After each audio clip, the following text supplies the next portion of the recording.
ಬುದ್ಧಿವಂತ ಕುರಿಗಾಹಿ. ಒಂದು ಹಳ್ಳಿಯಲ್ಲಿ ಸಿದ್ದಪ್ಪ ಎಂಬ ಕುರಿಗಾಹಿ ಇದ್ದನು. ಅವನು ಪ್ರತಿದಿನ ತನ್ನ ಕುರಿಗಳನ್ನು ಮೇಯಿಸಲು ಕಾಡಿನ ಹತ್ತಿರ ಹೋಗುತ್ತಿದ್ದನು. ಒಂದು ದಿನ ಒಂದು ಹಸಿದ ನರಿ ಕುರಿಗಳ ಗುಂಪನ್ನು ನೋಡಿ ಒಂದು ಸಣ್ಣ ಕುರಿಯನ್ನು ಎತ್ತಿಕೊಂಡು ಹೋಗಲು ಸಂಚು ಹಾಕಿತು. ನರಿಯು ಸಿದ್ದಪ್ಪನ ಹತ್ತಿರ ಬಂದು ಮೆಲ್ಲಗೆ ಹೇಳಿತು, ಸಿದ್ದಪ್ಪ, ನಿನ್ನ ಕುರಿಗಳು ತುಂಬಾ ಸುಸ್ತ. ಸಿದ್ದಪ್ಪನಿಗೆ ನರಿಯ ಕುತಂತ್ರ ತಕ್ಷಣ ಅರ್ಥವಾಯಿತು.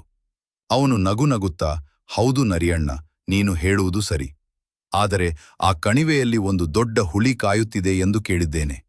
ನೀನು ಮೊದಲು ಹೋಗಿ ಅಲ್ಲಿ ಹುಲಿ ಇಲ್ಲ ಎಂದು ಖಚಿತಪಡಿಸಿಕೊಂಡು ಬಾ, ಆಮೇಲೆ ನಾನು ಕುರಿಗಳನ್ನು ತರುತ್ತೇನೆ ಎಂದನು.